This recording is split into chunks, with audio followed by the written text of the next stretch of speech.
Saludos guardianes de la historia, bienvenidos a una nueva tablilla. Hoy viajamos a un momento que cambiaría para siempre el rostro del Imperio Romano y del cristianismo. El año 325 después de Cristo, el Concilio de Nicea.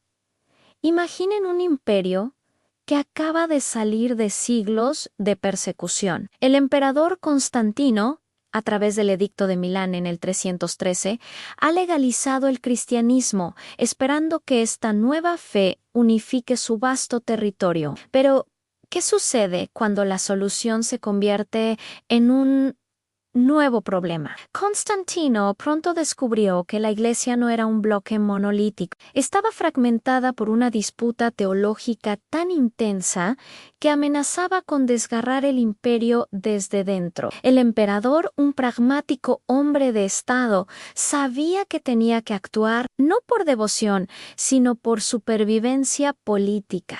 El epicentro de este terremoto doctrinal era un hombre llamado Ario, un carismático presbítero de la vibrante ciudad de Alejandría. Su enseñanza, conocida como arrianismo, era simple pero radical en Jesucristo. El Hijo no era eterno como Dios Padre. Era, según Arrio, la primera y más sublime de todas las criaturas, pero una criatura al fin y al cabo, creado en el tiempo, no coeterno con el Padre. Esta idea se extendió como la pólvora, especialmente en el oriente del imperio. Imaginen el caos en obispos predicando contra otros obispos, congregaciones divididas y un debate teológico que salía de las iglesias para discutirse en las calles y mercados. Para Constantino, esto era inaceptable. Una guerra civil religiosa era la última cosa que necesitaba. Vio cómo la fe, que debía ser el pegamento del imperio, se estaba convirtiendo en dinamita. Así que tomó una decisión sin precedentes, una que fusionaría para siempre el poder del César con la autoridad de la Iglesia. En el año 325, Constantino convocó el primer gran concilio ecuménico, es decir, universal, en la ciudad de Nicea, en la actual Turquía. Envió cartas a todos los rincones del imperio, desde la lejana Hispania hasta las arenas de Egipto, invitando a los obispos a resolver esta crisis. El Estado incluso financió el viaje y el alojamiento. Fue la mayor asamblea de líderes cristianos jamás vista. Las cifras varían, pero se estima que entre 250 y 318 obispos acudieron a la llamada, acompañados por sus diáconos y teólogos. La escena de apertura debió ser impresionante. El emperador Constantino, ataviado con sus ropajes imperiales de púrpura y oro, presidió la sesión inaugural. Aunque no era teólogo, su presencia dejaba algo muy claro. El resultado de este concilio era un asunto de Estado. Con su discurso, instó a los presentes a encontrar la unidad y la paz, y luego, sabiamente, se retiró para dejar que los clérigos libraran su batalla doctrinal. ¿Y qué batalla fue? El concilio se convirtió en un escenario de debates feroces que duraron semanas. Por un lado estaba el bando arriano, liderado por el propio Arrio y apoyado por influyentes obispos de Oriente, como Eusebio de Nicomedia. Argumentaban con lógica filosófica que el Hijo, al ser engendrado, debía tener un principio y por lo tanto era inferior al Padre ingénito. En el otro extremo se alzaba la figura de un joven y enérgico diácono de Alejandría, Atanasio. Acompañando a su obispo, Atanasio se convirtió en el principal defensor de la ortodoxia, argumentando apasionadamente que si Cristo no era plenamente Dios, entonces no podía salvar a la humanidad.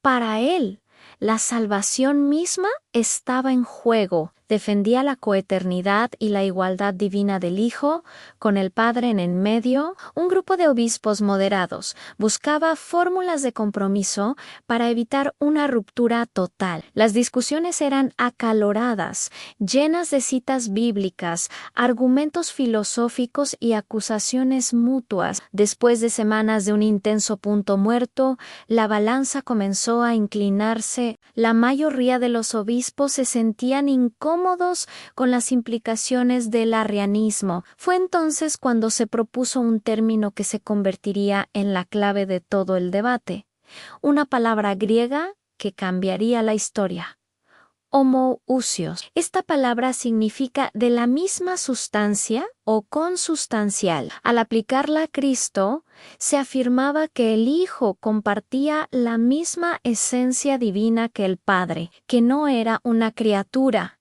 sino Dios verdadero, de Dios verdadero. El término no estaba en la Biblia, lo que generó resistencia, pero era la única fórmula lo suficientemente precisa para excluir la enseñanza de Ario con el respaldo del emperador, que buscaba una conclusión clara y definitiva.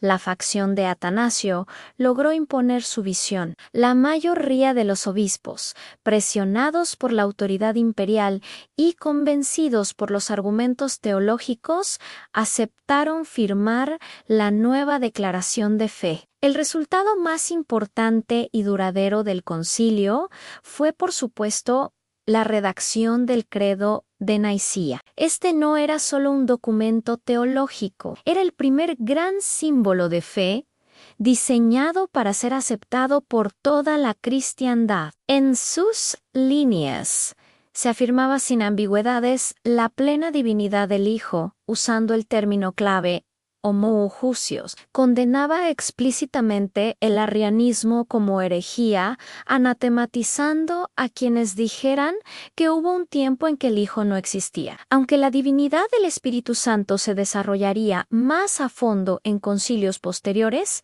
Nicea sentó las bases de la doctrina trinitaria. Para los perdedores, las consecuencias fueron severas. Arrio y los pocos obispos que se negaron a firmar fueron depuestos y exiliados por orden imperial. Sus escritos fueron confiscados y quemados. A pesar de esta condena, el arrianismo no desapareció de la noche a la mañana. De hecho, persistiría durante siglos, especialmente entre las tribus germánicas que más tarde invadirían el imperio, pero Nicea no fue solo sobre la naturaleza de Cristo. El concilio aprovechó la reunión para abordar otros asuntos prácticos que afectaban la unidad de la Iglesia. Uno de los más importantes fue fijar una fecha común para la celebración de la Pascua. Hasta entonces, diferentes comunidades la celebraban en fechas distintas,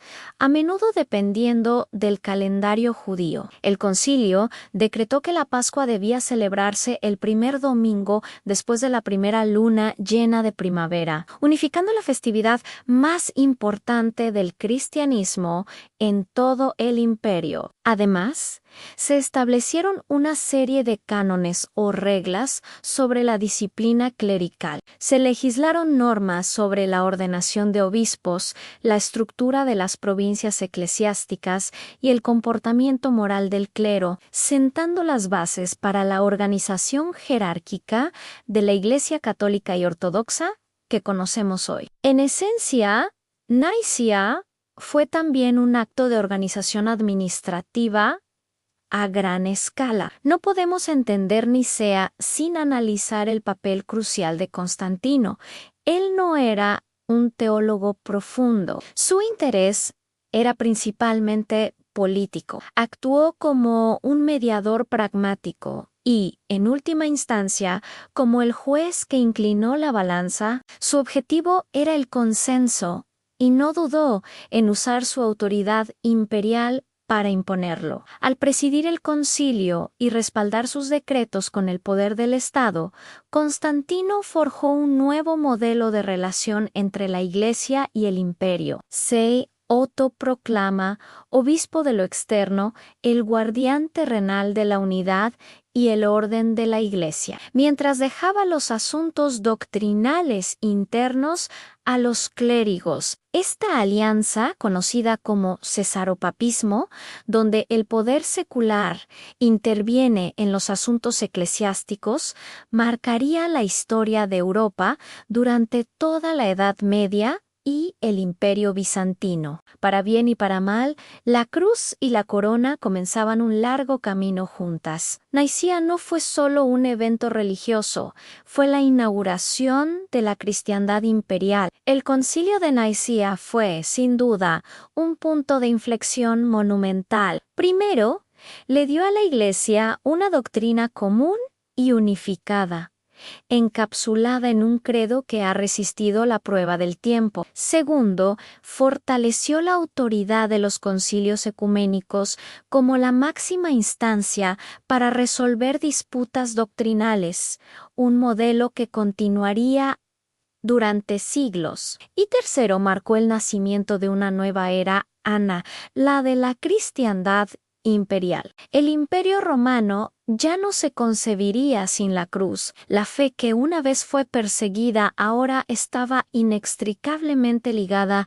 al poder imperial. El cristianismo pasó de ser una religión marginal a convertirse en el pilar ideológico del Estado. Un cambio con consecuencias profundas y duraderas que darían forma a la civilización occidental. Y así cerramos la 139ª tablilla. En Nicea, el emperador Constantino se erigió no solo como señor del imperio, sino como garante de la fe. Allí nació el credo que millones de cristianos todavía recitan en sus iglesias, un eco de aquel momento decisivo en que la política y la religión se fundieron en un mismo destino, forjando el mundo que vendría. La historia del poder y la fe nunca volvería a ser la misma. Muchas gracias por acompañarnos en este viaje al corazón del Imperio Romano. Si te ha gustado, no olvides darle a me gusta, compartirlo y, por supuesto, suscribirte a nuestro canal para no perderte ninguna tablilla. Hasta la próxima, guardianes de la historia.